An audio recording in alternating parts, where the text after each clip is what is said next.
Up on Mountain News this morning, a union representing hundreds of Kentucky distillery workers attempts to strike a deal, and a veteran-owned distillery breaks ground in a new venture to expand the Bourbon Trail here in the Commonwealth. Dedicated to Eastern and Southern Kentucky, this is WYMT Mountain News This Morning. Well, good morning. It's just before 5 o'clock here in the middle of the week on this Wednesday morning. I'm Dakota Makris. Let's head over to Brandon for a look at your weather. Brandon, I think it's colder than it was yesterday morning. Maybe it's not. Maybe it's just me. Actually, it's probably just you, because according to air temperatures, it's not colder than it was yesterday morning. I disagree. But we have 130 out there this morning. Everybody else is in the 40s and even 50s, if you can believe that. Let's take a look at some of those fog numbers first. Visibility is down in some spots. The usual suspects seeing the usual limited visibility. And I'm telling you again, Hazard and over toward Wise there, Whitesburg, fogged in this morning. So just continue to be careful out there in those areas near the borders and near bodies of water. Temperatures this morning, 39 in Jonesville, 51 in Jackson. So again, ridges warmer than those valleys this morning, but still fog holding in a little bit of residual heat, so a little extra, maybe even close to a normal day. I'm going to leave it a little extra though this morning to max warming needed on your coffee meter. And as you grab that heading out the door, it's going to be another nice day, but this is it. This is the last nice day for a while because rain chances are on the way. We'll talk about that coming up here in just a little bit. Dakota?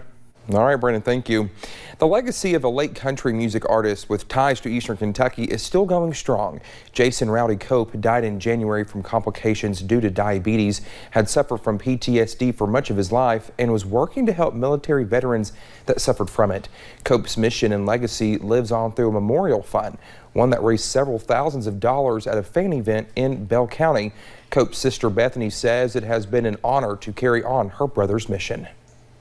Now the conversation is sort of switching to, okay, you know, what all can we do? How much can we do with what we have? And, you know, and how can we continue that? And that's been really, I think, just rewarding on a personal basis for everybody that's involved, which is a gift that I feel like, you know, Jason kind of left for us.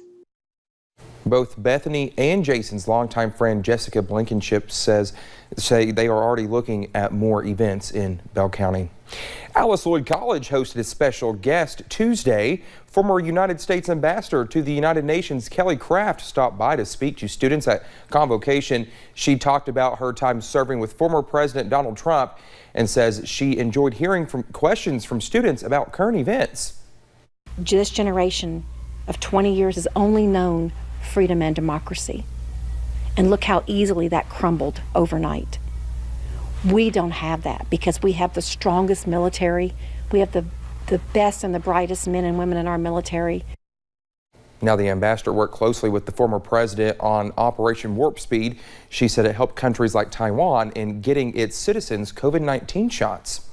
Well, the COVID-19 positivity rate continues to decline here in the state.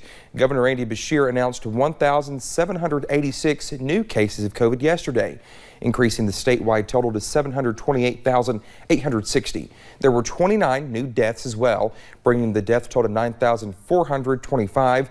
The positivity rate is a little more than 7%. You can always find the latest COVID-19 information over on our website at WYMT.com. Well, the union representing the 400-plus striking workers at a Kentucky distillery is turning to the National Labor Board and federal mediators. The union is trying to get Heaven Hill to bargain after the company declared talks at an impasse. Workers walked off the job 5 weeks ago demanding changes to pay, benefits, and scheduling policies. The company responded Monday threatening to hire new workers if what the company calls its last, best, and final offer is not accepted. We are offering additional paid time off. We are also enhancing all of our life insurance, 401k match, and sickness and accidents insurance. And so we are hopeful that our employees are excited about our offer and will come back to work.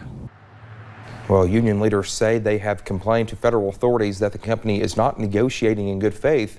They hope to have the union jobs protected and get talks going again. Well, bourbon is an $8.6 billion industry employing more than 20,000 Kentuckians. with the Bourbon Trail known across the nation. Tuesday, a new distiller expanded the Bourbon Trail to southern Kentucky. Our Zach Hawk was at the groundbreaking ceremony in Pulaski County. A $200 million investment is coming to Somerset. Horse Soldier Bourbon broke ground on Tuesday in Pulaski County. Our economic landscape for bourbon, for manufacturing, and for tourism create the perfect recipe for a business like Horse Soldier Bourbon to not only come to the Commonwealth, but to truly thrive. The Horse Soldiers are famous for being the first troops deployed to Afghanistan and will now have a massive tourism facility.